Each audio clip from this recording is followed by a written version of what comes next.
নানির বাসায় ওয়াজিদের জন্য ওর সব বন্ধুরা বারবার করে আসতেছে, ওয়াজিদ আয় খেলি আমরা সবাই মিলে। যাই হোক, অনেক দিন পর ওদের সাথে দেখা হলো। হ্যালো এভরিওয়ান, আসসালামু আলাইকুম। ছোটোবেলার জীবনটাই মনে হয় এরকম। আর ওদের এই খেলাধুলা, এই সময়টা দেখে আমার ছোটোবেলার কথা মনে পড়ে যাচ্ছিল। যখন নানির বাড়িতে যেতাম, অনেক বন্ধু বান্ধব ছিল, সবার সাথে এভাবেই ঠিক খেলা করতাম। তো যাই হোক, ওরা অনেক মজা করতেছে, খেলা করতেছে। এদিকে ওয়ালিদকে ওরা খেলা করতে নিচ্ছে না, যেহেতু ওয়ালিদ অনেক ছোট আর ওর ওই যে থুতনার মধ্যে ব্যথা আছে, তো এই জন্যই ওকে নিচ্ছে না, বলতেছে বল লাগবে, সরে যাও। কিন্তু ওয়ালিদ কোনোভাবেই কথা শুনতে রাজি না।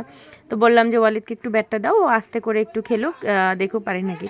দেখেন, যাওয়ার সাথে সাথে ওই পাশ থেকে ওই কাঠটা ফেলে দিছে। এখন বলগুলো মারতেছে, কিন্তু একটাও মারতে পারতেছে না। ওদেরকে খেলতেও দিবে না, ও নিজেও খেলবে না।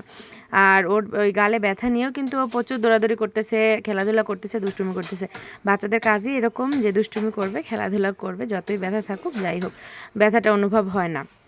এদিকে ওইভাবে খেলাধুলা করতেছে, অনেক মজা করতেছে। বিকালের দিকে ওয়ালিদকে নিয়ে এখানটা আমি ড্রেসিং করাতে নিয়ে গিয়েছিলাম, যেহেতু 2 দিন পার হয়ে গিয়েছে, 2 দিন পর ড্রেসিং করার ডেট ছিল। তো ড্রেসিং করানো হয়ে গেলে আবার আমরা বাসার দিকে ফিরে আসছিলাম। আর এদিকে কিন্তু আমরা ভ্যানে করে যাচ্ছিলাম, যেহেতু এলাকার ভিতরে কিন্তু এখানে ভ্যান চলে। তো ভ্যানটা আমার কিন্তু দেখানো হয়নি, নেক্সট ভিডিওতে দেখাবো। আল্লাহ হাফেজ।